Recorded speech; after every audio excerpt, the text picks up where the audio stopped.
Hello everybody, are you ready? Yes. अगर last class में किसी टॉपिक में कोई डाउट नहीं है तो एज पर शेड्यूल आज हम लोग इस टॉपिक पर प्रोसीड कर सकते हैं जिसका नाम हम लोगों ने दिया है लेंस। यस, लास्ट क्लास में हम लोगों ने काफी डिस्कशन किया स्फेरिकल मिरर पे। आज के क्लास में हम लोग जिस टॉपिक पर डिस्कशन करेंगे वो है lens. What is lens? Lens का क्या डेफिनेशन है? यस, तो सबसे पहले हम लोग डिफाइन करेंगे लेंस को। An optically transparent object having two spherical surfaces, यही डेफिनेशन है इसका। कोई भी ऑप्टिकली ट्रांसपेरेंट ऑब्जेक्ट जिसका दो सरफेस हो और दोनों स्फेरिकल सरफेस हो। हम लोग यहाँ पर स्फेरिकल सरफेस पे ही फोकस करेंगे। तो दोनों स्फेरिकल सरफेस हो, ऐसा ऑब्जेक्ट जो ऑप्टिकली ट्रांसपेरेंट हो और दो स्फेरिकल सरफेस रखने वाला हो वो लेंस होगा। तो डायग्राम में मैंने इसको रियलाइज कराने के लिए यहां पर ड्रा किया है। आप एज्यूम कीजिए एक स्फेरिकल सरफेस ये हुआ, ठीक है, दूसरा स्फेरिकल सरफेस ये हुआ, ठीक है, और तीसरा स्फेरिकल सरफेस ये हुआ। ये तीन स्फेरिकल सरफेस से मैं आपको ये रियलाइज कराने की कोशिश करूंगा कि लेंस कैसा हो सकता है। तो स्फेरिकल सरफेस में हमने पहला जो लेंस को रियलाइज कराने की कोशिश किया है वो ये है, जिसमें एक स्फेरिकल सरफेस दूसरे स्फेरिकल सरफेस को इस तरह इंटरसेक्ट कर रहा है कि इसके दोनों कर्व सरफेस आउटवर्ड हैं। ये रियलाइज करा सकता है आपको लेंस का। तो फिर दूसरा यहां पर आइए, एक स्फेरिकल सरफेस ये है जिसका ये पोर्शन और दूसरा स्फेरिकल सरफेस ये है जिसका ये पोर्शन, दोनों कंबाइंड हो जाए तो आपको जिस ऑब्जेक्ट को रियलाइज करा सकता है वो ये है। ये एक लेंस को रियलाइज करा सकता है। ओके, तो अब आप देख लिए कि यहाँ पर दो स्फेरिकल सरफेसेस के कॉम्बिनेशन से किस तरह से स्फेरिकल लेंस फॉर्म हो सकता है। इन दोनों लेंस का नाम क्या है? Now you right it. जो दो लेंस बन सकते थे उसमें से इस शेप वाले लेंस का नाम कॉन्वेक्स लेंस, जिसके दोनों कर्व सरफेस आउटवर्ड है, और इस शेप वाले लेंस का नाम कॉन्केव लेंस, जिसके दोनों कर्व सरफेस इनवर्ड है। याद रहेगा। जो टर्म्स हमारे लिए हैं लेंस से रिलेटेड, उसमें पहला टर्म का नाम मैंने लिखा है सेंटर ऑफ कर्वेचर, सी से डिनोट करेंगे। तो उसी तरह से यहाँ भी सेंटर ऑफ कर्वेचर मैंने लिखा है और ये भी सी से डिनोटेड है। यहाँ भी सी से लिखा है और ये भी सेंटर ऑफ कर्वेचर है, भले यहाँ पर मेंशन नहीं किया है, ठीक है। अब सेंटर ऑफ कर्वेचर को डिफाइन कैसे करेंगे, समझेंगे कैसे? तो सेंटर ऑफ कर्वेचर को डिफाइन करने के लिए हम उसी तरह से डिफाइन करते हैं जैसे स्फेरिकल मिरर में हम सेंटर ऑफ कर्वेचर को डिफाइन किए थे। मींस जिस स्फेरिकल सरफेस का एक पार्ट होता है स्फेरिकल मिरर, उस स्फेरिकल सरफेस का सेंटर कहलाता है सेंटर ऑफ कर्वेचर। तो ठीक इसी तरह से यहाँ भी ये डिफाइंड है। इस स्फेरिकल सरफेस का एक पार्ट है ये लेंस, है ना, तो इसलिए इस स्फेरिकल सरफेस का सेंटर ऑफ कर्वेचर यहाँ और इस पार्ट का सेंटर ऑफ कर्वेचर यहाँ। तो लेंस में दो सरफेस होंगे इसलिए दो सेंटर ऑफ कर्वेचर भी होंगे। यही चीज यहाँ भी दिखलाया गया है। एक सरफेस का सेंटर ऑफ कर्वेचर ये हुआ और दूसरे सरफेस का सेंटर ऑफ कर्वेचर ये हुआ। तो यहाँ भी दोनों सरफेस के सेंटर ऑफ कर्वेचर आपने देख लिया, इनमें से एक यहाँ और एक यहाँ। अब लेंस में एक पॉइंट यहाँ दिखला रहे हैं और लेंस में एक पॉइंट यहाँ दिखला रहे हैं। ये पॉइंट का नाम ऑप्टिकल सेंटर, तो इस पॉइंट का नाम भी ऑप्टिकल सेंटर। तो एक दूसरा टर्म आपके लिए ये हो गया। लेंस में exactly mid point optical centre कहलाता है। ठीक वैसे ही जैसे स्फेरिकल मिरर के केस में सरफेस का एग्जैक्टली मिड पॉइंट पोल कहलाता था। अंडरस्टैंड? यस, ये centre of curvature optical centre से पास करता हुआ लाइन देख रहे हैं आप, ठीक है। ये लाइन कहलाता है प्रिंसिपल और मेन एक्सिस।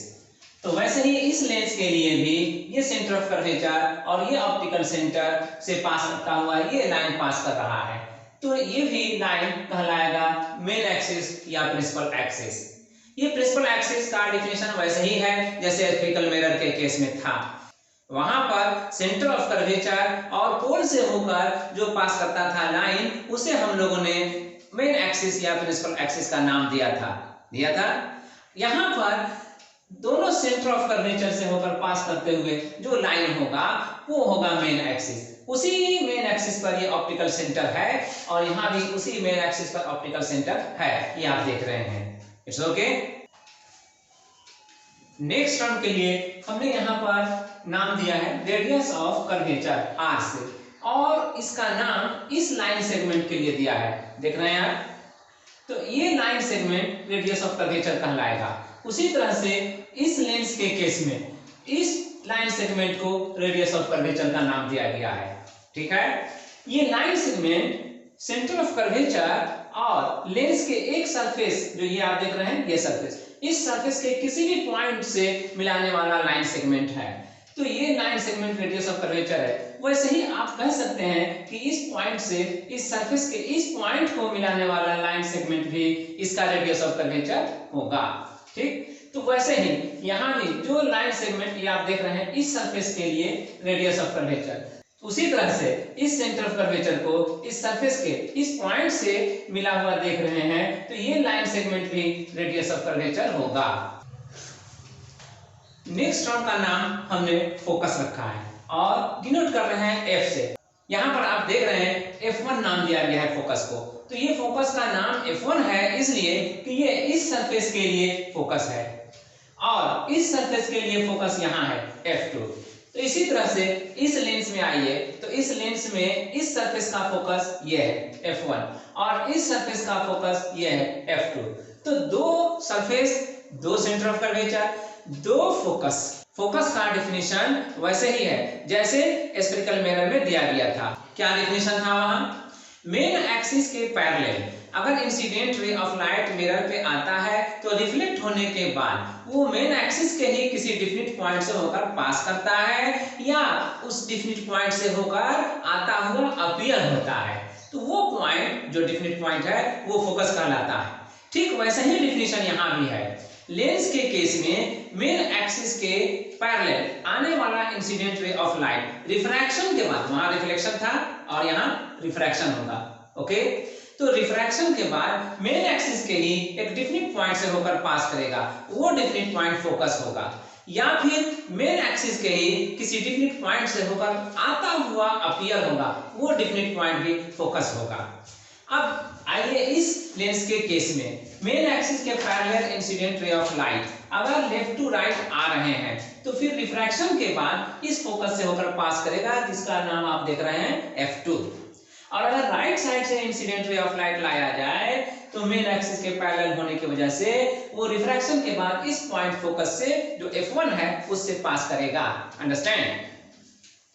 अब आइए इसमें मेन एक्सिस के पैरेलल अगर incident ray of light left to right आया तो रिफ्रैक्शन के बाद, ये कॉन्केव लेंस है, तो कॉन्केव लेंस में मेन एक्सिस के पैरेलल आने वाला इंसिडेंट रे ऑफ लाइट जब रिफ्रैक्ट होगा तो फोकस से होकर पास नहीं करेगा बल्कि फोकस से होकर आता हुआ अपीयर होगा। तो ये अब यहाँ से रिफ्रैक्शन के बाद ये इस फोकस से होकर पास नहीं करेगा बल्कि इस फोकस से होकर के आता हुआ अपीयर होगा। तो अब यहाँ पर फोकस का भी आपने डिफिनेशन देख लिया। ये है कन्वर्जिंग लेंस, ये नाम है इस कॉन्वेक्स लेंस का दूसरा नाम। तो उसी तरह से ये नाम है डाइवर्जिंग लेंस, इस कॉन्केव लेंस का ये भी दूसरा नाम है। तो अब हम ये जानना चाहेंगे कि ये लेंस क्यों कन्वर्जिंग लेंस कहलाता है और ये लेंस क्यों डाइवर्जिंग लेंस कहलाता है। तो अब हम इसके इस कैरेक्टरिस्टिक पर डिस्कस करेंगे। इस डायग्राम की मदद से हम कॉन्वेक्स लेंस को कन्वर्जिंग लेंस क्यों कहते हैं और कॉन्केव लेंस को डाइवर्जिंग लेंस क्यों कहते हैं, हम ये एक्सप्लेन करेंगे। ये IRL incident ray of light है और ये भी IRL incident ray of light है। मेन एक्सिस के पैरेलल इंसिडेंट कर रहा है तो रिफ्रैक्शन के बाद ये दोनों रिफ्रैक्टेड रे ऑफ लाइट मेन एक्सिस पर ही एक डिफिनिट पॉइंट F से होकर पास कर रहे हैं। यस, एक डिफिनिट पॉइंट से होकर पास कर रहे हैं, इसलिए हम कह सकते हैं कि दोनों रिफ्रैक्टेड रे ऑफ लाइट, इनका नाम हमने RRL कॉमनली दे दिया है। तो अब दोनों रिफ्रैक्टेड रे ऑफ लाइट रिफ्रैक्शन के बाद दिख रहे हैं कि दोनों एक दूसरे के क्लोज हो रहे हैं और फोकस तक आते आते दोनों एक दूसरे से मीट कर रहे हैं। तो इस कैरेक्टरिस्टिक को जिसमें आप देखते हैं कि दो लाइन एक दूसरे से किसी पॉइंट पर आकर मीट कर रहे हैं, कहते हैं उसको कन्वर्ज होना। अब यहाँ पर कह सकते हैं कि दोनों रिफ्रैक्टेड रे ऑफ लाइट इस फोकस पॉइंट पर आकर के कन्वर्ज कर रहे हैं। यस, और ये कन्वर्जिंग करने का काम कौन कर रहा है? Convex lens. तो कॉन्वेक्स लेंस को हम कह सकते हैं कि ये कन्वर्जिंग लेंस है। यस, इसीलिए इसका दूसरा नाम कन्वर्जिंग लेंस है। अब आइए कॉन्केव लेंस में हम इस बात को देखें, कॉन्केव लेंस को डाइवर्जिंग लेंस क्यों कहा जाता है। कॉन्केव लेंस में मेन एक्सिस के पैरेलल आने वाला incident ray of light IRL और IRL, ये देख रहे हैं, दोनों incident ray of light main axis के पैरेलल है। एक इंसिडेंट यहां हो रहा है, दूसरा इंसिडेंट यहां हो रहा है। अब दोनों का रिफ्रैक्शन होगा, तो दोनों का रिफ्रैक्शन होगा तो वो किस डायरेक्शन से होकर पास करेगा? यस, क्या वो फोकस से होकर के पास करेगा? नहीं। कॉन्केव लेंस के केस में रिफ्रैक्टेड रे ऑफ लाइट फोकस से होकर पास नहीं करते हैं, बल्कि फोकस से होकर आते हुए अपीयर होते हैं। तो यहाँ पर जब इनका रिफ्रैक्शन होगा तो रिफ्रैक्टेड रे ऑफ लाइट इस तरह से अपीयर होगा, दिखेगा कि वो फोकस से होकर के आ रहा है। इसीलिए जब इस रिफ्रैक्टेड रे ऑफ लाइट को जो आप देख रहे हैं कि डॉटेड लाइन से प्रोड्यूस किया गया तो फोकस पर आकर के मीट कर रहा है। यस, तो अब ये रिफ्रैक्टेड रे ऑफ लाइट लग रहा है कि फोकस से होकर आ रहा है। दूसरा रिफ्रैक्टेड रे ऑफ लाइट यहां से होगा, तो यहां से रिफ्रैक्टेड रे ऑफ लाइट जो इस डायरेक्शन में आ रहा है, अब इसको भी बैकवर्ड प्रोड्यूस कीजिए और डॉटेड लाइन के जरिए यहां पर बढ़ाइए, तो आप देख रहे हैं कि ये फोकस पर जाकर मीट कर रहा है। यस, तो ये रिफ्रैक्टेड रे ऑफ लाइट भी अपीयर हो रहा है कि फोकस से होकर आ रहा है। इस तरह से आप कह सकते हैं कि दोनों रिफ्रैक्टेड रे ऑफ लाइट रिफ्रैक्शन के बाद एक दूसरे से क्लोज हो रहे हैं या एक दूसरे से सेपरेट हो रहे हैं। दोनों एक दूसरे से सेपरेट हो रहे हैं। जैसे जैसे ये भी आगे प्रोड्यूस किए जाएंगे, सेपरेशन और इनका बढ़ता जाएगा, है ना।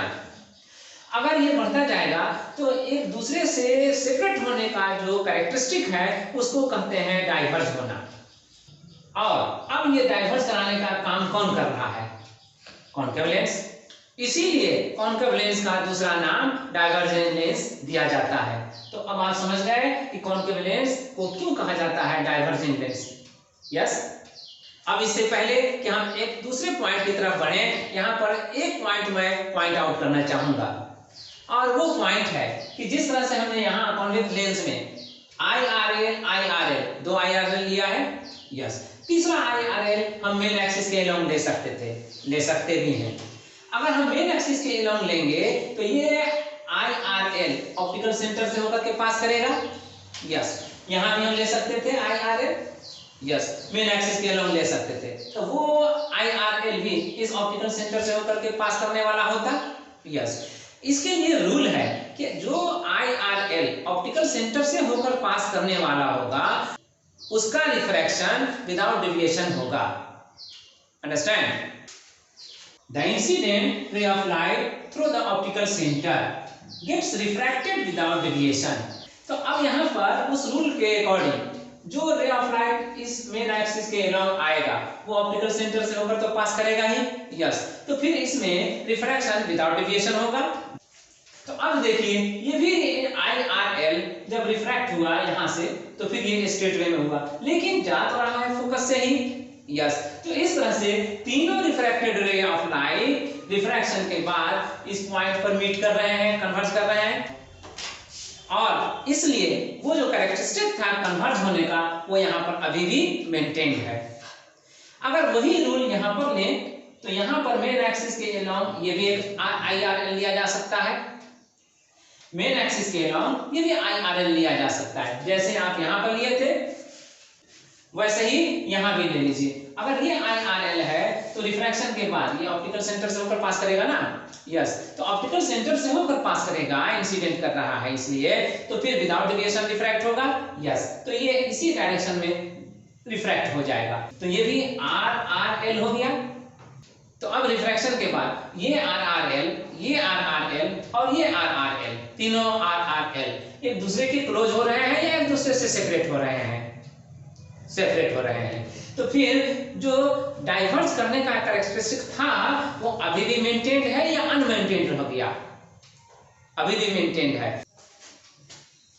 ये डायग्राम और ये डायग्राम, उस इम्पोर्टेंट टॉपिक को एक्सप्लेन करने के लिए ड्रा किया गया है, जिसका हेडिंग यहाँ मैंने दिया है, relation between object distance u, image distance v and focal length f का। तो इसके लिए सबसे पहले हम कॉन्वेक्स लेंस पर डिस्कस करते हैं। कॉन्वेक्स लेंस में आप देख रहे हैं कि यहाँ ट्रायंगल OPQ और ट्रायंगल OP'Q' ज्योमेट्रिकली सिमिलर है। जब दो ट्रायंगल सिमिलर होते हैं तो उनके साइड्स रेशियो में होते हैं, इसलिए हम लिख सकते हैं जो ट्रायंगल OPQ सिमिलर है ट्रायंगल OP'Q' के, उसमें जो साइड्स रेशियो में इक्वल होंगे उस पर हमने यहाँ पर मेंशन किया है नाम इक्वेशन नंबर 1 दे करके। OP बाई OP' और इक्वल है PQ बाई P'Q' के। यहाँ पर आप डायग्राम में देख सकते हैं OP यहाँ है और इसका कॉरस्पॉन्डिंग पार्ट यहाँ OP' है, और फिर PQ यहाँ है और इसका कॉरस्पॉन्डिंग पार्ट P'Q' यहाँ है। तो ये दोनों का रेशियो इक्वल होगा। तीसरा साइड OQ बच रहा है और इसमें OQ' बच रहा है, इसका रेशियो भी इसके इक्वल ही होगा, लेकिन हमें सिर्फ इन्हीं दोनों से काम है, इसलिए मैंने इन्हीं को मेंशन किया है। ओके, दूसरा पेयर ऑफ ट्रायंगल जो सिमिलर हो सकता है, आप कह सकते हैं FOM और ट्रायंगल FP'Q', ये दोनों भी सिमिलर हो सकते हैं by the same criteria of similarity. जैसे यहाँ पर मैंने मेंशन किया ट्रायंगल FOM सिमिलर है ट्रायंगल FP'Q' के। यहाँ पर आप देख रहे हैं FOM और FP'Q', इसमें जो साइड्स कॉरस्पॉन्डिंग होंगे जिनका रेशियो हम इक्वल कर रहे हैं वो FO बाई FP' है। आप डायग्राम में देख सकते हैं FO यहाँ है और इसका कॉरस्पॉन्डिंग पार्ट FP' है। ओके, उसी तरह से OM यहाँ है और इसका कॉरस्पॉन्डिंग पार्ट P'Q' यहाँ है, इसलिए इनका रेशियो इसके रेशियो के इक्वल होगा। फिर मैं कहूंगा FM और FQ' का रेशियो भी इन्हीं के इक्वल होगा, लेकिन हमें काम सिर्फ इन्हीं से है। और अब आप कह सकते हैं कि OM जो यहाँ पर देख रहे हैं आप, वो इस PQ के इक्वल हो रहा है। क्यों? क्योंकि ये IRL मेन एक्सिस के पैरेलल है। तो जब भी कोई दो लाइन पैरेलल होते हैं तो उनके बीच का डिस्टेंस एवरीवेयर इक्वल रहता है। तो अब हम OM को रिप्लेस कर सकते हैं PQ से, तो OM बाय P'Q' का जो रेशियो आ सकता है वो अब इससे रिप्लेस हो गया। अब ये रेशियो और ये रेशियो इक्वल हो रहा है। देखिए इक्वेशन नंबर 1 में PQ बाय P'Q' को किसके इक्वल किया जा रहा है? OP बाय OP' के, और यहाँ पर जो रिलेशन आ रहा है PQ बाय P'Q' वो किसके इक्वल आ रहा है? FO बाय FP' के। तो यहाँ से PQ बाय P'Q' का जो रेशियो है OP बाय OP' उसको हम रिप्लेस कर सकते हैं इसकी जगह पर। यस, रिप्लेस कर दिया, PQ बाय P'Q' को रिप्लेस कर दिया किससे? OP बाय OP' के। रीजन यहाँ पर दे दीजिए यूजिंग 1 जी। अब हमें ये देखना है कि FO किसको स्टैंड कर रहा है, OP किसको स्टैंड कर रहा है, OP' किसको स्टैंड कर रहा है और FP' किसको स्टैंड कर रहा है। तो जो टर्म जिसको स्टैंड कर रहा है मैंने उसके लिए मेंशन कर दिया है। OP ऑब्जेक्ट डिस्टेंस को था यहां से यहां, और इसलिए इसके लिए लिखा गया है U, लेकिन साइन ऑफ माइनस के साथ। साइन ऑफ माइनस क्यों? इसलिए कि ऑब्जेक्ट डिस्टेंस को मेजर करने के लिए ऑप्टिकल सेंटर से हमें लेफ्टवर्ड जाना पड़ेगा। साइन कन्वेंशन कहता है इसके लिए साइन ऑफ माइनस होना चाहिए, तो यहाँ -U है। अब OP' इमेज डिस्टेंस को स्टैंड कर रहा है, इसलिए हम इसे V से लिख दिए। OF कुछ और नहीं बल्कि FO है, जो यहाँ पर FO था उसी के लिए OF है, और यह फोकल लेंथ को स्टैंड कर रहा है, इसलिए यहाँ पर F लिखा, लेकिन साइन ऑफ प्लस के साथ। यहाँ भी साइन ऑफ प्लस था क्योंकि इमेज डिस्टेंस जो इधर से इधर जाएंगे मेजर करने के लिए ऑप्टिकल सेंटर से राइटवर्ड, और फोकल लेंथ भी ऑप्टिकल सेंटर से राइटवर्ड ही जाएंगे मेजर करने के लिए, इसलिए दोनों ही पॉजिटिव होगा। ओके, और लास्ट में FP' किसे हम रिप्लेस करेंगे OP' माइनस OF से। तो यहाँ पर OP' माइनस OF लिखा और OP' के बदले में V और OF के बदले में F यहाँ पर मेंशन कर दिया। अब ये सारे वैल्यूज को हम यहाँ इस इक्वेशन में पुटअप करेंगे। ओके, इन वैल्यूज को इक्वेशन में पुटअप करने के बाद जो रिलेशन मिला हमें वो ये मिला, F by V minus F equal हो रहा है -U बाई V के। अब हम इसे सिंप्लीफाई करने के लिए क्रॉस मल्टीप्लाई करेंगे। क्रॉस मल्टीप्लाई किए, f को v से मल्टीप्लाई किए, fv हो गया, और u को v से मल्टीप्लाई करने जा रहे हैं तो माइनस u भी होगा क्योंकि इसका साथ साइन ऑफ माइनस है। और फिर जब u को f से मल्टीप्लाई करेंगे तो fu होगा, लेकिन माइनस और माइनस का साइन प्लस, तो प्लस fu हो गया। अब यहाँ देख रहे हैं, यहाँ पर fv का प्रोडक्ट है, uv का प्रोडक्ट है, fu का प्रोडक्ट है, दो टर्म का प्रोडक्ट है। तो हम यहाँ पर दोनों साइड UVF तीनों के प्रोडक्ट से डिवाइड करते हैं। डिवाइड करने के बाद हम देख रहे हैं FV को यहाँ FV से कैंसिल किया जा सकता है, कैंसिल कर दीजिए। UV को यहाँ भी कैंसिल किया जा सकता है, UV से कैंसिल कर दीजिए। FU को भी कैंसिल किया जा सकता है, कैंसिल कर दिया। अब हमें क्या मिला? अब जो रिजल्ट हमें मिला है आप देख सकते हैं, यहाँ U है इसलिए इसे 1/u लिखा गया है, यहाँ f है इसलिए इसे 1/f लिखा गया है, लेकिन साइन ऑफ माइनस के साथ, क्योंकि यहाँ पर साइन ऑफ माइनस है, और यहाँ भी रह रहा है इसलिए यहाँ 1/f भी लिखा गया। तो अब इसे रीअरेंज कर सकते हैं, 1/f को लेफ्ट साइड ले जाइए, 1/u को राइट साइड ले आइए, और फिर देखिए क्या रिजल्ट मिलता है। ये रिजल्ट मिलता है, तो 1/f equal to 1/v minus 1/u, ये रिजल्ट मिलता है। यही वो रिलेशन है जिसके लिए हम लोग यहाँ पर हेडिंग मेंशन किए थे। तो अब हमें वो रिलेशन मिल गया। इस रिलेशन को हम लोग लेंस फार्मूला के नाम से जानते हैं। अब हमें ये देखना है कि क्या यही रिजल्ट, क्या यही रिलेशन कॉन्केव लेंस में भी होल्ड करता है? अगर हाँ तो फिर किस तरह से? यहाँ पर हमें अब सब कुछ वैसे लिखने की जरूरत नहीं है जैसे मैंने यहाँ पर स्टेप बाय स्टेप डिस्क्राइब किया। यहाँ पर मैं डायरेक्टली आपको बता दूं, OPQ और OP'Q' जो दो ट्रायंगल आप देख रहे हैं वो सिमिलर हैं, इसलिए इनके साइड्स जो रेशियो में इक्वल होंगे उसमें OP और OP' का रेशियो इक्वल होगा। किसके? दूसरे जो दो ट्रायंगल सिमिलर हैं उसमें से एक ट्रायंगल है OF और M, और फिर दूसरा ट्रायंगल है P', F और Q'। इनमें जो दो साइड्स के रेशियो इक्वल होंगे उसके, और वो दो साइड्स कौन है? OF बाय P', जी इसमें कौन है? OF by P'। तो ये दोनों का रेशियो इक्वल होगा OP बाय OP' के। ओके, और फिर आप कह सकते हैं OP, यहाँ पर देखिए किसको स्टैंड कर रहा है? O से P, ये ऑब्जेक्ट डिस्टेंस को स्टैंड कर रहा है, इसलिए आप इसे U से रिप्लेस कर दीजिए। OP' यहाँ से यहाँ इस ट्रायंगल में ये इमेज डिस्टेंस को स्टैंड कर रहा है, इसलिए इसे V से आप रिप्लेस कर दीजिए। और फिर इक्वल टू OF, यहाँ पर O से F है, O से F ये फोकल लेंथ है, तो आप इसे फोकल लेंथ F से रिप्लेस कर दीजिए, F बाय P', ये P', ये किसी के लिए स्टैंड नहीं कर रहा है, लेकिन इसको हम रिप्लेस कर सकते हैं OF माइनस OP', और OF क्या है? फोकल लेंथ, और OP' क्या है? V। इसमें सारे मेजरमेंट्स U, V और F सबको आपने ऑप्टिकल सेंटर से लेफ्ट साइड जाकर के मेजर किया है, इसलिए सब के लिए आपको साइन ऑफ माइनस मेंशन करना होगा। तो यहाँ पर माइनस, यहाँ पर माइनस, यहाँ पर भी माइनस, और ये जो डिस्टेंस है इसके लिए भी हमें क्या करना पड़ेगा? माइनस देना पड़ेगा, इस तरह से। अब इसमें देखा जाए तो ये माइनस और माइनस कैंसिल हो जाएगा, यहाँ पर ये माइनस और ये माइनस कैंसिल हो जाएगा, और तब इसलिए आप कह सकते हैं U/V equal to F/F minus V। फिर वही रिजल्ट आया, सिर्फ हमें माइनस साइन दे करके जस्टिफाई करना था। अब आप क्रॉस मल्टीप्लाई कीजिए, तो अब आप U और F माइनस U और V, और यहाँ FV यानी ये रिजल्ट पाएंगे। अब यहाँ भी हम देख रहे हैं कि इसमें हर एक टर्म दो टर्म का प्रोडक्ट है, UF, UV और FV। तो आप इनमें से हर एक टर्म को UVF तीनों के प्रोडक्ट से डिवाइड कर दीजिए, जैसे यहाँ पर किया गया था। और डिवाइड करने के बाद फिर जो कैंसिल हो सकता है उसे कैंसिल कर दीजिए। यहाँ पर U और F है, यहाँ पर U और F कैंसिल हो सकता है, यहाँ U और V है, यहाँ UV से कैंसिल हो सकता है, यहाँ FV है, यहाँ FV से कैंसिल हो सकता है। तो फाइनली आप यहाँ पर जो पाने जा रहे हैं 1/V minus 1/F equal to 1/U, और इसे फिर आप रीअरेंज कीजिए, तो 1/V minus 1/U equal to जो 1/F आ रहा है, ये वही रिजल्ट है जो यहाँ पर हमने डिराइव किया था। यस, तो इस तरह से आपने देख लिया कॉन्वेक्स लेंस और कॉनकेव लेंस दोनों में ही ये रिजल्ट होल्ड करता है।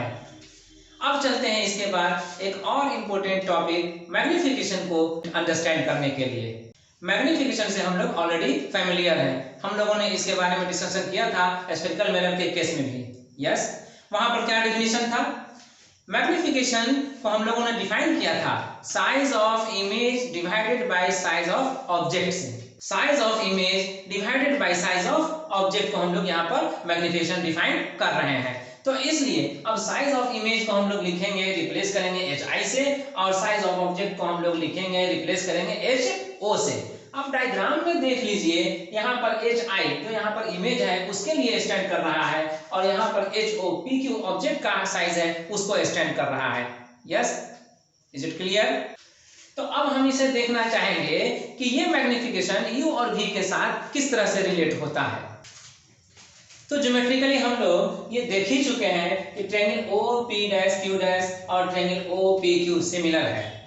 तो इसलिए हम ये कह सकते हैं कि P' का रेशियो PQ के साथ जो आएगा वो इक्वल होगा OP' का रेशियो जो OP के साथ आएगा उसके। यस, तो अब यहाँ पर P' को रिप्लेस कर दिया गया माइनस HI से। अब माइनस का साइन ये स्टैंड करता है कि image is being formed below the main axis. नहीं, माइनस का साइन क्या स्टैंड करता है? माइनस का साइन यहाँ स्टैंड करता है कि इमेज मेन एक्सिस से बिलो है। यहाँ पर आप डायग्राम में देख रहे हैं। अब PQ को रिप्लेस कर रहे हैं HO से। आप यहाँ देख रहे हैं PQ साइज ऑफ ऑब्जेक्ट है, और फिर OP' जो यहाँ आप देख रहे हैं, यहाँ OP' क्या है? OP' यहाँ से यहाँ इमेज डिस्टेंस को इंडिकेट कर रहा है। पहले भी मेंशन कर चुके हैं इसके लिए भी पॉजिटिवली। यस, और OP यहाँ पर ऑब्जेक्ट डिस्टेंस को इंडिकेट कर रहा है, इसे भी हम लोग पहले ऑलरेडी मेंशन कर चुके हैं माइनस साइन के साथ। तो अब ये माइनस और ये माइनस कैंसिल हो जा रहा है, कैंसिल कर दिया। तो अब क्या बचा? अब हम ये फाइनल रिजल्ट पा रहे हैं HI/HO इक्वल टू V/U। लेकिन HI/HO है क्या? साइज ऑफ इमेज और साइज ऑफ ऑब्जेक्ट ना। यस, साइज ऑफ इमेज और साइज ऑफ ऑब्जेक्ट। तो फिर हम इसके लिए क्या रिप्लेस करेंगे? मैग्निफिकेशन टर्म है डिफाइंड, इसलिए हम इसे M के इक्वल करेंगे। तो फाइनली हमें M इक्वल क्या मिलेगा? हमें M इक्वल टू मिलेगा V/U। यस, तो M का मैग्निफिकेशन का रिलेशन इमेज डिस्टेंस और ऑब्जेक्ट डिस्टेंस के साथ ये रिलेट हुआ, याद रखेंगे। यही रिजल्ट हमें कॉन्केव लेंस में भी मिलेगा। किस तरह से? Look it from the figure shown. हम ये कह सकते हैं कि साइज ऑफ इमेज और साइज ऑफ ऑब्जेक्ट का रेशियो यहाँ P'/Q' बाय PQ इक्वल होगा image distance OP' by OP के। P'/Q' साइज ऑफ इमेज है, आप लिख सकते हैं HI। अब यहाँ पर जो टर्म्स हैं वो किसको स्टैंड कर रहे हैं, उससे रिप्लेस कर दीजिए। यस, रिप्लेसमेंट के बाद अब हम देख रहे हैं P'/Q' को रिप्लेस किया गया HI से और PQ को रिप्लेस किया गया HO से। यहाँ पर डायग्राम में आप देख रहे हैं दोनों ही मेन एक्सिस से एबव है, इसलिए इनका साइज को मेजर करने के लिए ऑप्टिकल सेंटर के रिस्पेक्ट में एबव जाना पड़ेगा। तो इसलिए पॉजिटिव साइन लिया जाएगा। तो यहाँ HI के लिए भी पॉजिटिव साइन लिया गया और HO के लिए भी पॉजिटिव साइन लिया गया। लेकिन OP' यहाँ पर देख लीजिए इमेज डिस्टेंस है और OP यहाँ देख लीजिए ऑब्जेक्ट डिस्टेंस है। तो अब इनके लिए निगेटिव साइन लिया जाएगा क्योंकि ऑप्टिकल सेंटर से लेफ्ट जा रहे हैं मेजरमेंट लेने के लिए। तो यहाँ भी माइनस लिया गया और यहाँ भी माइनस लिया गया। अब ये दोनों साइन ऑफ माइनस को कैंसिल कर दीजिए। अब क्या मिलेगा हमें? अब हमें जो मिलने जा रहा है वो HI/HO इक्वल टू V/U और HI/HO जिसे हम लोगों ने डिफाइन किया है मैग्निफिकेशन। तो मैग्निफिकेशन अगर है तो इसे हम M कह सकते हैं। यस, तो यहाँ पर भी M इक्वल टू हमें क्या मिलने जा रहा है? M equal to V/U। तो ये रिजल्ट और ये रिजल्ट हमें जो मिल रहा है, हम देख रहे हैं कि दोनों ही लेंस में सेम टू सेम है। यस, सेम टू सेम तो होता ही है, बस मुझे यहाँ पर जस्टिफाई करना था। अब तक हम लोग डिस्कशन कर रहे थे लेंस फार्मूला और मैग्निफिकेशन फार्मूला पर, जिसके बारे में मैंने कहा था कि बहुत ही इंपॉर्टेंट टॉपिक है। जिस इंपॉर्टेंट टॉपिक पर अब तक हम लोग डिस्कशन कर रहे थे, उस इंपॉर्टेंट टॉपिक को हम लोगों ने देख लिया लेंस फार्मूले के नाम से और मैग्निफिकेशन फार्मूले के नाम से। सवाल यह है कि उसका क्या इंपॉर्टेंस है। किस मामले में हमारे लिए वो इम्पोर्टेंट है? इसका इम्पोर्टेंस दो जगहों पर हम देखेंगे। नंबर एक, न्यूमेरिकल प्रॉब्लम्स को सोल्व किस तरह करते हैं, न्यूमेरिकल प्रॉब्लम्स में ये किस तरह इम्पोर्टेंट है, इसके इम्पोर्टेंस को हम लोग जब न्यूमेरिकल प्रॉब्लम्स का क्लास अटेंड करेंगे, आज नहीं अगला क्लास में न्यूमेरिकल प्रॉब्लम्स पर ही हमारा फोकस रहेगा, तो जब उस वक्त हम क्लास में न्यूमेरिकल प्रॉब्लम्स को सॉल्व करेंगे तो उस वक्त आप लोग देख लेंगे ये कितना इम्पोर्टेंट है। इसका दूसरा इम्पोर्टेंस, रे डायग्राम को कन्फर्मली हम कैसे ड्रॉ करेंगे इसको एक्सप्लेन करने में होगा। आज के क्लास में हमारा फोकस इसी पर होगा, इसीलिए आज मैंने जो हेडिंग दिया है वो आप देख रहे होंगे, रे डायग्राम्स इन सम स्पेशल केसेस। ये हेडिंग है सम स्पेशल केसेस के लिए। जितने भी पॉसिबल केसेस हैं उन सबको यहाँ पर डिस्क्राइब करना पॉसिबल नहीं है, इसलिए हम यहाँ पर 3 या 4 केसेस को एक्सप्लेन करेंगे और उसमें भी हम पहला केस में जस्टिफिकेशन के साथ डिस्क्राइब करेंगे, बाकी के केसेस को हम आपके ऊपर छोड़ देंगे जस्टिफिकेशन के लिए, लेकिन रे डायग्राम रहेगा। तो पहला केस है हमारा case 1, when the object is at infinity. जब ऑब्जेक्ट को इंफिनिटी पर रखेंगे तब इमेज कहाँ बनेगा, लेंस के जरिए हमें इस पर कंसीडर करना है। तो सबसे पहले हम इस पे कंसीडर करते हैं कॉन्वेक्स लेंस में। कॉन्वेक्स लेंस में जब हम आ रहे हैं तो हम यहाँ पर देखें u equal to minus infinity जो दिया गया है, क्योंकि ऑब्जेक्ट को इंफिनिटी पर रख रहे हैं ना, यस, तो u equal to minus infinity होगा। माइनस किस लिए? माइनस इसलिए कि ऑब्जेक्ट हमेशा ही लेंस के लेफ्ट साइड में रखा जाएगा, और जो भी लेंस के लेफ्ट साइड में हम डिस्टेंस मेजर करने जाते हैं ऑप्टिकल सेंटर के रिस्पेक्ट में तो वो नेगेटिव होता है। तो now we use the lens formula and magnification to describe the nature of image. तो नेचर ऑफ इमेज को डिस्क्राइब करने के लिए और कंफर्म होने के लिए कि इमेज कहाँ बनेगा, किस तरह बनेगा, पहले हम उस फॉर्मूले की मदद से इसे जस्टिफाई कर दें, फिर रे डायग्राम पर हम आएंगे। तो यहाँ पर ड्रा किया हुआ है, ये रहा लेंस फॉर्मूला। अब इस लेंस फॉर्मूले में हम लोग जो इंफॉर्मेशन हमारे पास है उसको हम पुट अप करेंगे। u का इंफॉर्मेशन है यहाँ पर, कितना है ये? Minus infinity. तो हम u को यहाँ पर पुट अप करेंगे माइनस इंफिनिटी के साथ, और focal length f। Convex lens के लिए हम राइट साइड जाकर के मेजर करने वाले हैं या करते हैं, इसलिए ये पॉजिटिव डिस्टेंस होगा, तो f ही रखेंगे लेकिन पॉजिटिव साइन के साथ, ठीक है। अब रिप्लेसमेंट के बाद जो भी इंफॉर्मेशन था हमारे पास इस लेंस फॉर्मूले में हमने पुट अप कर दिया। जैसे u को हमने रख दिया माइनस इंफिनिटी और f हमारा पॉजिटिव रहा। तो अब इसके बाद हम सिंपलीफाई करेंगे, ये माइनस का साइन और माइनस का साइन प्लस हो जाएगा, और 1 बाई इंफिनिटी के बारे में हम सब लोग जानते हैं कितना होता है, 0। यहाँ पर मैंने मेंशन किया है 0, 1 बाई इंफिनिटी इक्वल टू 0। तो अब ये वैल्यू 0 हो गया और 1 बाई v ओनली 0 के साथ ऐड होगा, लेकिन 1 बाई v अगर 0 के साथ ऐड करेंगे भी तो क्या मिलेगा, 1 बाई v, इसीलिए यहाँ पर 1 बाई v लिखा गया है, और 1 by f as it is रह गया। अब इसे रेसिप्रोकल में लाएं तो v इक्वल टू f हो जाएगा। तो v इक्वल टू f होने का मतलब ये हुआ कि हमें ये कंफर्म कर दिया कि इमेज कहाँ बनेगा, इमेज का डिस्टेंस फोकल लेंथ के बराबर हो रहा है, इससे हमें इंफॉर्मेशन मिल गया।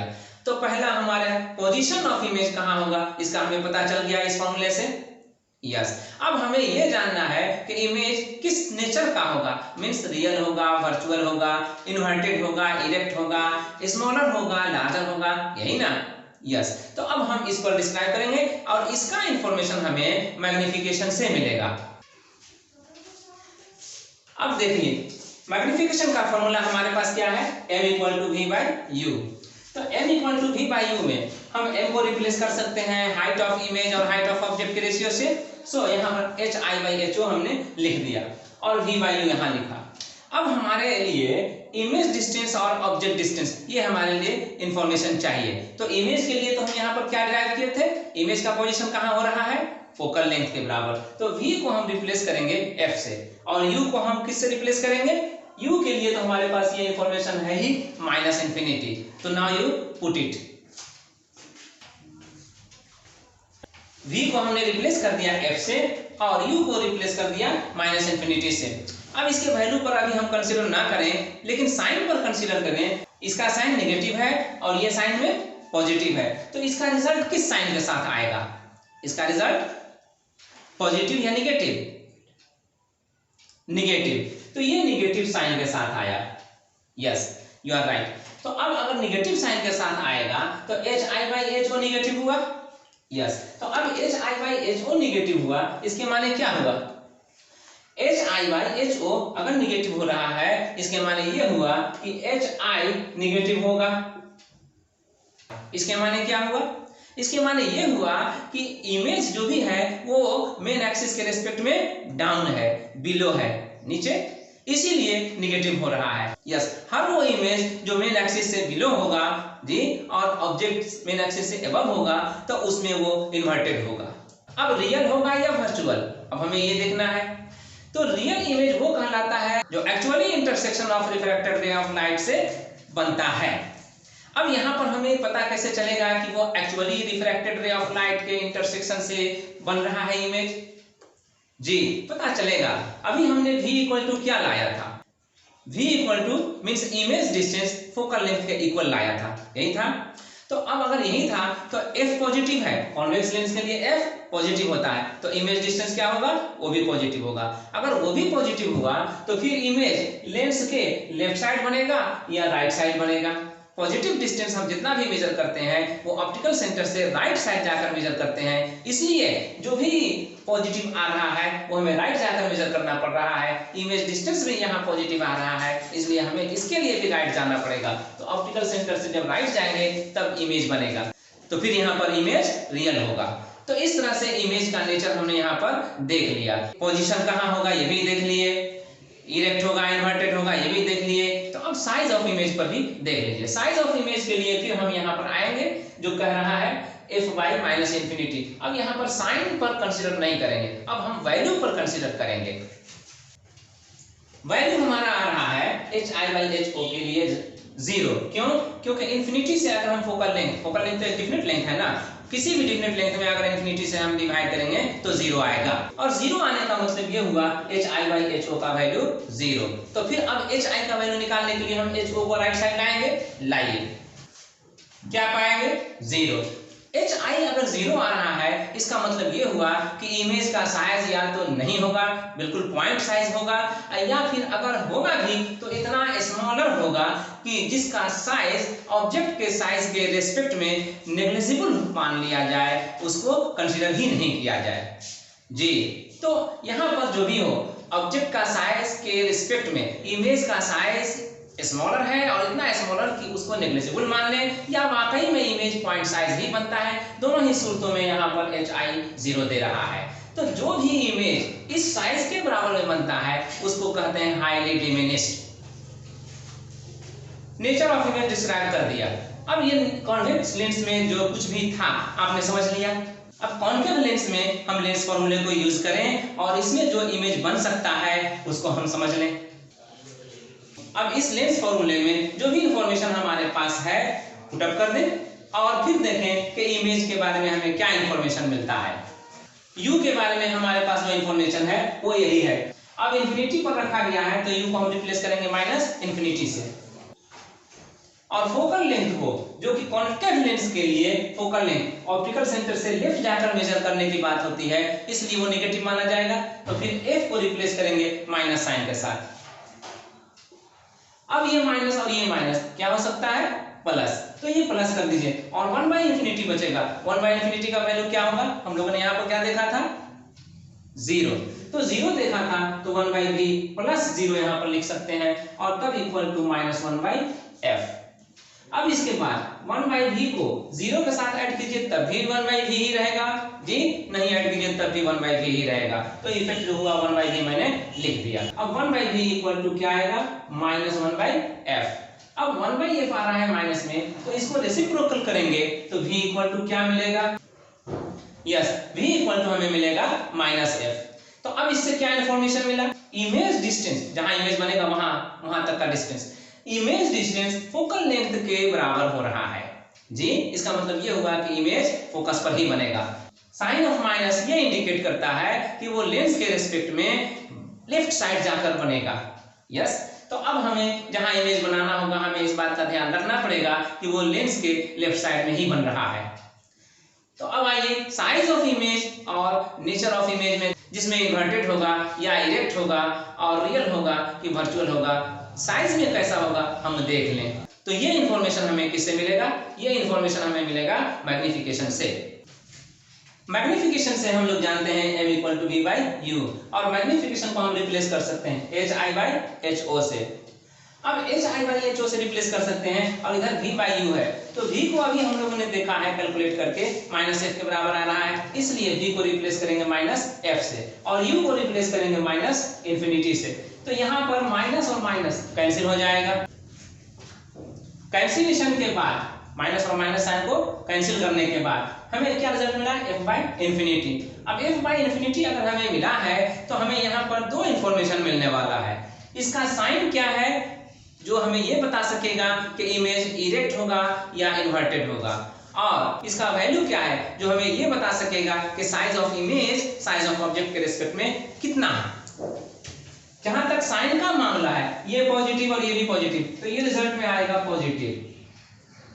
ओके, अब ये पॉजिटिव आया, इसके माने ये हुआ कि hi पॉजिटिव होगा। क्यों? क्योंकि ho तो वैसे ही हम लोग पॉजिटिव लेते हैं ऑब्जेक्ट को मेन एक्सिस से अबव रख करके जी, तो इसलिए ho यहाँ पर पॉजिटिव था तो साइन इसका भी पॉजिटिव, तो प्रोडक्ट भी पॉजिटिव। अब पॉजिटिव आया तो इसके माने क्या हुआ? पॉजिटिव साइन आने से साइज ऑफ इमेज पॉजिटिव आने से हमें ये इंफॉर्मेशन मिल जाता है कि इमेज इरेक्ट होगा।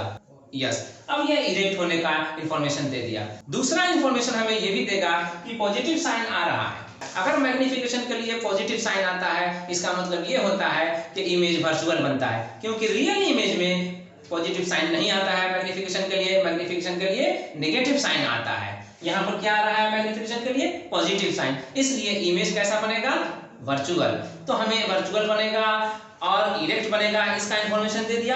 अब साइज में क्या होगा? साइज के लिए हम f बाई इंफिनिटी पर गौर करते हैं। अब साइन को इग्नोर करते हैं। साइज के मामले में जब हम फोकल लेंथ में इंफिनिटी से डिवाइड करेंगे तो क्या रिजल्ट आया? 0। hi का वैल्यू को पता करने के लिए ho को राइट साइड ले जाना होगा और 0 से मल्टीप्लाई करना होगा। प्रोडक्ट क्या होगा? 0। तो ये hi हमें क्या मिलेगा? 0। तो साइज ऑफ इमेज यानी हाइट ऑफ इमेज भी 0 हुआ। साइज ऑफ इमेज 0 मिलने से हमें ये इंफॉर्मेशन मिलता है जो इंफॉर्मेशन हम इस केस में डिस्क्राइब कर चुके हैं। और क्या था? साइज ऑफ इमेज या तो बिल्कुल पॉइंट साइज का है या फिर इतना स्मॉलर है कि उसके साइज को ऑब्जेक्ट के साइज के रिस्पेक्ट में हम लोग इग्नोर कर सकते हैं। बस, तो वेरी स्मॉल साइज इमेज हम इसको एज्यूम करते हैं और इसीलिए हम इस केस में भी कहते हैं हाईली डिमिनिश्ड। तो अब इस इमेज के नेचर को यहां भी डिस्क्राइब कर दें। नेचर ऑफ इमेज को डिस्क्राइब कर दिया। अब इस नेचर ऑफ इमेज का डिस्क्रिप्शन के अकॉर्डिंग और इस नेचर ऑफ इमेज के डिस्क्रिप्शन के अकॉर्डिंग आप मैच कर सकते हैं रे डायग्राम में कि ये जो इमेज दिखलाया जा रहा है वो इन्वर्टेड है कि नहीं है, वो रियल है कि नहीं है, और smaller in size, very smaller in size है या नहीं है। तो यहाँ पर रियल, इन्वर्टेड, हाईली डिमिनिश्ड और फोकस पर है कि नहीं है, ये भी सब जस्टिफाई हो रहा है। यही जस्टिफिकेशन हम यहाँ भी करेंगे। जो नेचर ऑफ इमेज हमने लिखा है virtual, erect, highly diminished and at focus, ये सब कुछ यहाँ पर रे डायग्राम में दिख रहा है कि नहीं दिख रहा है? इमेज फोकस पर बन रहा है। यस, देख रहे हैं आप लोग? यहाँ पर P डैश Q डैश एक ही जगह पर दिखलाया गया है क्योंकि इमेज हाईली डिमिनिश्ड बन रहा है। तो अब उसके बाद इमेज वर्चुअल है क्योंकि यहाँ पर जो देख रहे हैं आप लेफ्ट टू ऑप्टिकल सेंटर यहाँ पर है। तो इरेक्ट है, वर्चुअल है जी, और हाईली डिमिनिश्ड है और एट फोकस है, ये भी हमने यहाँ पर जस्टिफाई कर रखा है। आप सब देख लिए और समझ लिए। जब ऑब्जेक्ट को सेंटर ऑफ कर्वेचर पे रखा जाता है तो उसका इमेज कहाँ और किस तरह बनता है, इसको एक्सप्लेन करने के लिए ये दोनों डायग्राम ड्रा किए गए हैं। आप देख सकते हैं ऑब्जेक्ट को C, यहाँ सेंटर ऑफ कर्वेचर है C, वहां PQ ऑब्जेक्ट को रखा गया है परपेंडिकुलरली और उससे आने वाला इंसिडेंट रे ऑफ लाइट जो इंसिडेंट कर रहा है लेंस पे, उसमें एक मेन एक्सिस के पैरेलल है और दूसरा ऑप्टिकल सेंटर पे आ रहा है। According to rule main axis के पैरेलल आने वाला रे ऑफ लाइट जब रिफ्रैक्ट होगा तो फोकस से होकर पास करेगा, और ये फोकस आप यहाँ देख रहे हैं। तो ये स्ट्रेट वे में यहाँ फोकस से होते हुए चला गया। और दूसरा रे ऑफ लाइट जो ऑप्टिकल सेंटर पे आ रहा था वो अनडेविएटेड पास करेगा अकॉर्डिंग टू रूल ही, और तब ये RRL बन करके यहाँ से निकल गया। अब ये दोनों रिफ्रैक्टेड रे ऑफ लाइट आप देख रहे हैं यहाँ पर इंटरसेक्ट करते हुए, तो यही पॉइंट Q डैश के नाम से इमेज होगा उस पॉइंट ऑब्जेक्ट हेड Q का जहां से IRL निकले थे। अब फुल इमेज पाने के लिए Q डैश से P dash Q dash perpendicular draw कर दीजिए मेन एक्सिस पे, तो ये फुल इमेज हो जाएगा ऑब्जेक्ट PQ का। अब आप इसके नेचर को समझ लीजिए। ये दोनों रिफ्रैक्टेड रे ऑफ लाइट फॉरवर्ड प्रोड्यूस किए जाने पे यहाँ इस जगह पर इंटरसेक्ट कर रहे हैं। एक्चुअली कर रहे हैं या वर्चुअली? एक्चुअली कर रहे हैं, तो फिर यह रियल इंटरसेक्शन ऑफ रिफ्रैक्टेड रे ऑफ लाइट का हुआ। यस, तो फिर यहाँ पर इमेज जो बनेगा वो रियल बनेगा। तो एक नेचर हो गया इमेज का रियल होना। और दूसरा, अब कहां पर बन रहा है, पोजीशन कहां है इसका, तो आप देख रहे हैं कि जो परपेंडिकुलर ड्रा किया गया है वो भी सेंटर ऑफ कर्वेचर पर ही पड़ रहा है आकर के, तो इसलिए पोजीशन ऑफ इमेज जो होगा इसका भी सेंटर ऑफ कर्वेचर पे ही रहेगा। ये दूसरा सेंटर ऑफ कर्वेचर है इस लेंस के लिए। एक सेंटर ऑफ कर्वेचर तो यहाँ है जहां ऑब्जेक्ट रखा गया है, और दूसरा सेंटर ऑफ कर्वेचर यहाँ है जहां इमेज फॉर्म हो रहा है। ठीक है, तो रियल होगा और सेंटर ऑफ कर्वेचर पे होगा, हमने ये देख लिया। अब ये साइज में कैसा होगा, तो साइज में आप देख रहे हैं कि ये साइज में इक्वल दिख रहा है ऑब्जेक्ट के साइज के, है ना। यस, और उसके बाद फिर यह इन्वर्टेड है या इरेक्ट है, तो आप देख रहे हैं इमेज का हेड पॉइंट डाउनवर्ड, जो कि मेन एक्सिस के रिस्पेक्ट में ऑब्जेक्ट का हेड पॉइंट है वो अबव है, अपवर्ड है, इसलिए उसके अपोजिट होने की वजह से यह इन्वर्टेड होगा।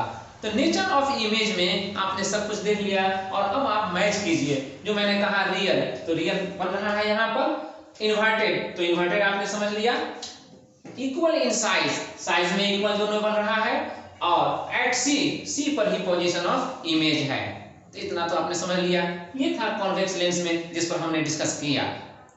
और यहाँ कॉन्केव लेंस में फिर आप आइए।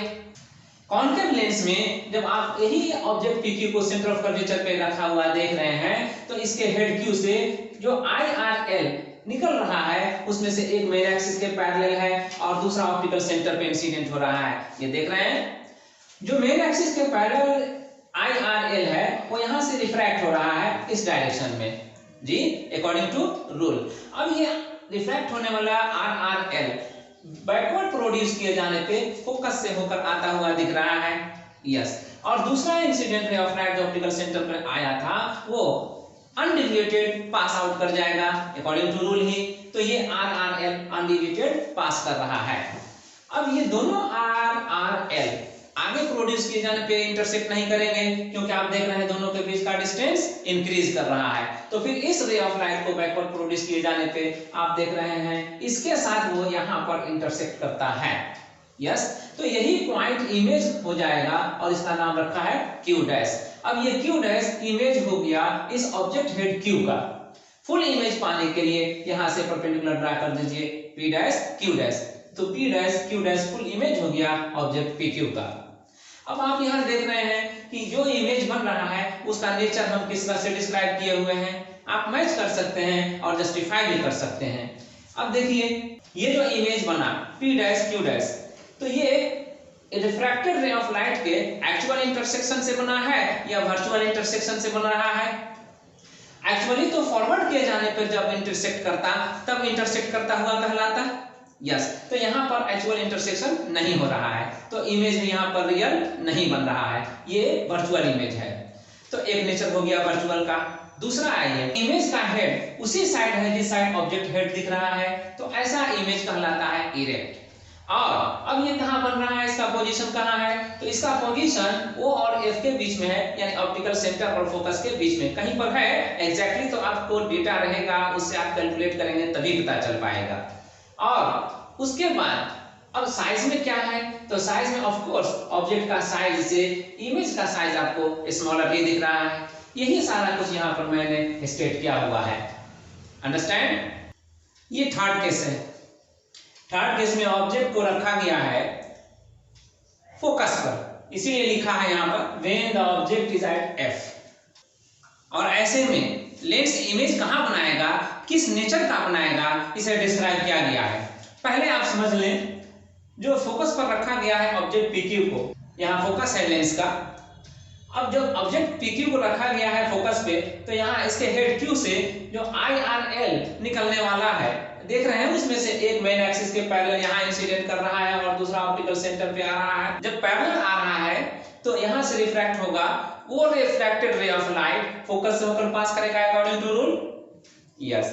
और दूसरा रे ऑफ लाइट जो ऑप्टिकल सेंटर पे आ रहा है वो अनडिविएटेड पास करेगा, वो भी अकॉर्डिंग टू रूल। तो अब दोनों रिफ्रैक्टेड रे ऑफ लाइट आगे प्रोड्यूस किए जाने पे इंटरसेक्ट करते हुए दिख रहे हैं? नहीं। तो क्या इसे बैकवर्ड प्रोड्यूस किए जाने पर ये इंटरसेक्ट करेंगे? शायद तब भी नहीं। तो इस केस में जब फॉरवर्ड प्रोड्यूस किए जाने पर इंटरसेक्ट नहीं कर रहे हैं, बैकवर्ड प्रोड्यूस किए जाने पर इंटरसेक्ट नहीं कर रहे हैं, इट मींस कि दोनों रिफ्रैक्टेड रे ऑफ लाइट पैरेलल हैं, यस। इस केस में पैरेलल रिफ्रैक्टेड रे ऑफ लाइट होने के केस में जो इमेज बनता है वो इंफिनिटी पर बनता हुआ एज्यूम किया जाता है, और इसीलिए इसका इमेज जो बनेगा वो इंफिनिटी पर बनेगा। तो अब इंफिनिटी पर बनेगा, ये पोजीशन ऑफ इमेज हो गया। तो अब रिफ्रैक्टेड रे ऑफ लाइट को देख रहे हैं कि आगे प्रोड्यूस किए जाने पे ये मेन एक्सिस से बिलो एंड बिलो ही होता चला जा रहा है। तो जहां भी ये इंफिनिटी पर इंटरसेक्ट करता हुआ एज्यूम किया जाएगा, उसमें इमेज का हेड ऑब्जेक्ट के हेड के रिस्पेक्ट में बिलो द मेन एक्सिस ही होगा, इसलिए इन्वर्टेड इमेज बनेगा, यस। तो ये इन्वर्टेड इमेज बनेगा और रियल बनेगा, क्योंकि लेंस के दूसरे साइड में इंफिनिटी पर बनने जा रहा है। अब उसके बाद इसका साइज क्या होगा, इस पर गौर करना है। जहां इंफिनिटी पे वो इंटरसेक्ट करता हुआ एज्यूम करेंगे, उसका मेन एक्सिस के रिस्पेक्ट में जब डिस्टेंस मेजर किया जाएगा तो मच लार्जर होगा, और मच लार्जर साइज के इमेज को हम लोग हाईली मैग्नीफाइड इमेज भी कहते हैं। तो अब जो कुछ भी यहाँ पर हमने आपको यहाँ पर डिस्क्राइब किया डायग्राम में, वही यहाँ पर नेचर ऑफ इमेज डिस्क्राइब कर दिया है। रियल, इन्वर्टेड, लार्जर यानी कि highly magnified and at infinity. तो अब ये आइए कॉन्केव लेंस में देख लीजिए। कॉन्केव लेंस में फोकस पे रखा गया है ऑब्जेक्ट को, तो यहाँ से फिर वही दो रे of light, incident ray of light head Q से निकला और उसमें से एक रे ऑफ लाइट मेन एक्सिस के पैरेलल और यहाँ पर इंसिडेंट किया। अकॉर्डिंग टू रूल जब ये रिफ्रैक्ट होगा तो रिफ्रैक्टेड रे ऑफ लाइट फोकस से होकर आता हुआ अपीयर होगा, और इसीलिए ये रिफ्रैक्टेड रे ऑफ लाइट जो बैकवर्ड प्रोड्यूस किया जा रहा है तो फोकस पे जाके इंटरसेक्ट करता हुआ दिखलाया जा रहा है। और दूसरा इंसिडेंट रे ऑफ लाइट जो ऑप्टिकल सेंटर पर आया है वो अकॉर्डिंग टू रूल अनडिविएटेड पास कर गया जी। तो अब दोनों रिफ्रैक्टेड रे ऑफ लाइट जो आप देख रहे हैं फॉरवर्ड प्रोड्यूस किए जाने पे कहीं पर इंटरसेक्ट करेगा नहीं, तो फिर इसके लिए हम इसे बैकवर्ड प्रोड्यूस कर रहे हैं, जो अब अपीयर करा रहा है कि इस रिफ्रैक्टेड रे ऑफ लाइट के साथ पॉइंट Q डैश पे इंटरसेक्ट कर रहा है, यस, Q डैश पे इंटरसेक्ट कर रहा है। तो अब ये Q डैश ही इमेज हो गया इस पॉइंट हेड Q का। फुल इमेज पाने के लिए आप P dash Q dash perpendicular draw कर दीजिए मेन एक्सिस पे, ठीक है। अब यहाँ पर इमेज फॉर्मेशन आप समझ गए हैं, तो अब इसी को अब देख लीजिए नेचर में। रिफ्रैक्टेड रे ऑफ लाइट जब बैकवर्ड प्रोड्यूस किए जाने पे इंटरसेक्ट कर रहा है तो इमेज को जो फॉर्म होता है हम रियल कहते हैं या वर्चुअल कहते हैं, वर्चुअल कहते हैं। तो वर्चुअल इमेज यहाँ पर बनेगा। और अब हेड देख लीजिए, इमेज का हेड जो Q डैश है, P dash Q dash image है ना, तो इसका हेड Q डैश है। वो ऑब्जेक्ट के हेड Q के रिस्पेक्ट में मेन एक्सिस से एक ही साइड में है या अपोजिट साइड में है, सेम साइड में है, तो फिर यह इरेक्ट होगा, तो इमेज इरेक्ट होगा। और लार्जर इन साइज है या स्मॉलर इन साइज है, ये स्मॉलर इन साइज है। और फिर पोजीशन ऑफ इमेज कहाँ है, तो ऑप्टिकल सेंटर और F के बीच में कहीं पर है। अब ये एग्जैक्ट पोजीशन नहीं बता पाएंगे क्योंकि ये कैलकुलेशन से पता चलता है। तो अब इसी नेचर ऑफ इमेज को यहाँ पर मैंने डिस्क्राइब कर दिया है, virtual, erect, smaller in size and between F and O। तो इस तरह से मैंने आपको 3 केस में एक्सप्लेन कर दिया, विदाउट कैलकुलेशन, विदाउट जस्टिफिकेशन, लेकिन डायग्राम से जस्टिफाइड। ये 4th केस है।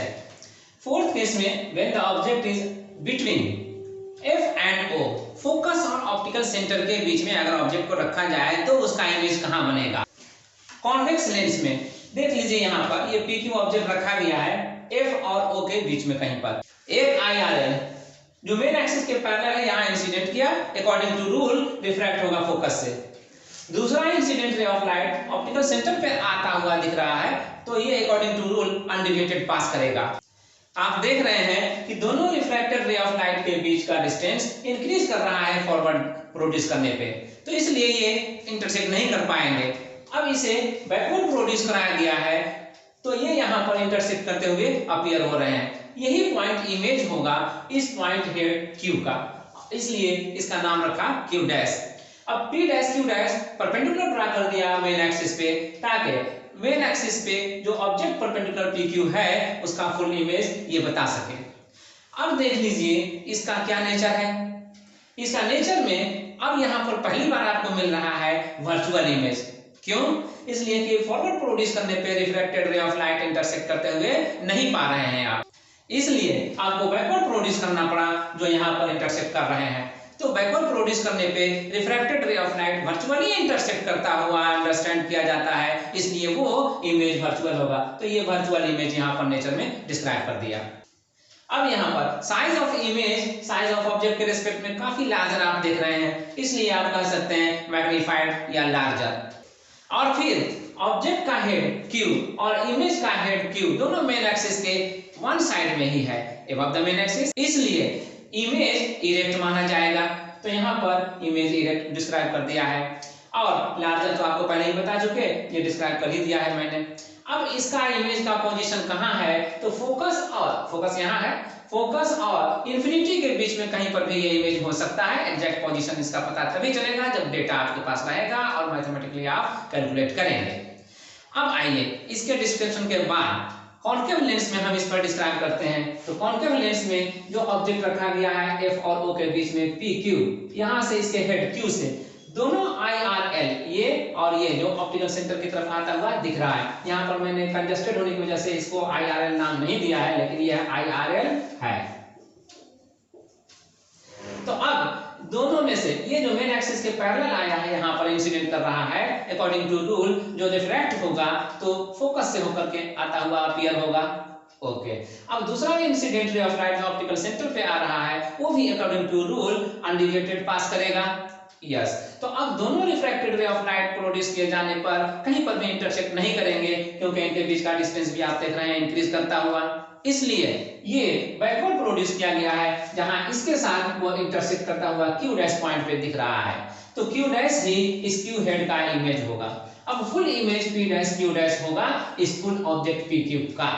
ओके, तो अब इसका इमेज का नेचर आप देख रहे हैं, पहले भी देखे थे, वर्चुअल है। क्यों? इसलिए कि रिफ्रैक्टेड रे ऑफ लाइट इंटरसेक्ट नहीं करते हैं रियली, ये वर्चुअली इंटरसेक्ट करते हुए अपीयर हो रहे हैं। तो ये वर्चुअल है। इरेक्ट है क्योंकि इमेज का हेड और ऑब्जेक्ट हेड दोनों ही मेन एक्सिस से अबव की तरफ दिख रहा है, इसलिए इरेक्ट होगा। स्मॉलर है क्योंकि जहां पर ऑब्जेक्ट प्लेस्ड है उसके बाद ही राइट साइड में, उसके बाद ही इमेज आप बनता हुआ देख रहे हैं, तो फिर जो इमेज डिस्टेंस होगा वो ऑब्जेक्ट डिस्टेंस से भी कम ही होगा, तो इसलिए स्मॉलर इन साइज होगा। तो पोजीशन आपका F और O के बीच में ही पाया जा रहा है, स्मॉलर इन साइज ही पाया जा रहा है, इरेक्ट पाया ही जा रहा है। तो फिर इसका जो भी नेचर ऑफ इमेज हो सकता था इसमें भी मैंने इसे एक्सप्लेन कर दिया। यस, आइए अब हम इस पे एक समरी हम देते हैं आपको। ये डायग्राम अगर आप याद रखेंगे तो इमेज जो आप ड्रा करेंगे किसी प्रॉब्लम के लिए उसको जस्टिफाई करने में ये हेल्प करेगा। किस तरह से? पहले आप कॉन्वेक्स लेंस में इसे जस्टिफाई कर लीजिए। जब ऑब्जेक्ट को इंफिनिटी पर रखा था तो उसका फोकस पर इमेज बना था। यस, जब ऑब्जेक्ट को सेंटर ऑफ कर्वेचर पे रखा तो उसका इमेज सेंटर ऑफ कर्वेचर पर ही बना। यस, तो ये सेंटर ऑफ कर्वेचर यहाँ है। जब ऑब्जेक्ट को फोकस पर रखा तो इमेज कहाँ बना? इंफिनिटी पर, तो ये इंफिनिटी है और ये फोकस है। तो ऑब्जेक्ट को आपने मूव कराया कहाँ से? इंफिनिटी से सेंटर ऑफ कर्वेचर की तरफ, ये एरो दे दीजिए, और फिर सेंटर ऑफ कर्वेचर से फोकस की तरफ, तो ये एरो दे दीजिए। और यहाँ इमेज का मूवमेंट आप देख लीजिए किस तरह से मूव किया। जब ऑब्जेक्ट इंफिनिटी पर था तो फोकस पर इमेज बना था, जब ऑब्जेक्ट मूव करके सेंटर ऑफ कर्वेचर पे आया तो सेंटर ऑफ कर्वेचर की तरफ आ गया इमेज भी, तो ये इस तरह मूव किया, फोकस से सेंटर ऑफ कर्वेचर पे पहुंच गया। अब उसके बाद ऑब्जेक्ट मूव किया सेंटर ऑफ कर्वेचर से फोकस की तरफ, तो इमेज कहां से कहां मूव कर रहा है? सेंटर ऑफ कर्वेचर से इंफिनिटी की तरफ ये मूव कर रहा है। देख रहे हैं आपने, यही डिस्कस किया था। तो ये हुआ मूवमेंट इमेज का। अब उसके बाद फोकस से अब कहाँ मूव कराया ऑब्जेक्ट को, तो फोकस और ऑप्टिकल सेंटर के बीच में ऑब्जेक्ट को रखा गया था, यहाँ पर था ना। तो अब इसलिए अब इसका मूवमेंट देख लीजिए, इमेज कहाँ कहाँ मूव कर गया, तो इमेज मूव किया इंफिनिटी की तरफ। तो पोजीशन ऑफ इमेज किस तरफ शिफ्ट हो रहा है, ये डायग्राम आपको इसको डिसाइड करने में हेल्प करेगा। कॉन्केव लेंस के लिए ये मैं इसलिए नहीं कह रहा हूँ कि कॉन्केव लेंस में आपने हमेशा ही देख लिया है कि इमेज वर्चुअल बनता है और स्मॉलर इन साइज बनता है और फोकस और ऑप्टिकल सेंटर के बीच में कहीं पर बनता है। सिर्फ पहले केस में, फर्स्ट केस में आपने देखा था कि इमेज फोकस पर ही बन रहा था, उसके बाद फिर किसी भी केस में फोकस पर नहीं रहा और फोकस से बाहर भी नहीं गया, जब भी रहा तो फोकस और ऑप्टिकल सेंटर के बीच में ही कहीं पर रहा। इसलिए कॉन्केव लेंस का हमें इसमें डिस्क्राइब करने की जरूरत महसूस नहीं होगी। आज की क्लास से आपको कितना बेनिफिट हुआ, कितना फायदा हुआ, इसका पता तो तभी चलेगा जब आप न्यूमेरिकल्स प्रॉब्लम को सोल्व करेंगे। हालांकि मैंने पहले ही कह दिया कि न्यूमेरिकल प्रॉब्लम्स का एक अलग से क्लास में लूंगा, अटेंड करूंगा और वो होगा अगला क्लास। ओके, तब तक इस बीच में आप रिवाइज कर लीजिए इन टॉपिक्स को जो आज हमने एक्सप्लेन किया है। अगर कहीं पर इसमें कोई डाउट होता है तो यू कैन कॉन्टैक्ट मी यहाँ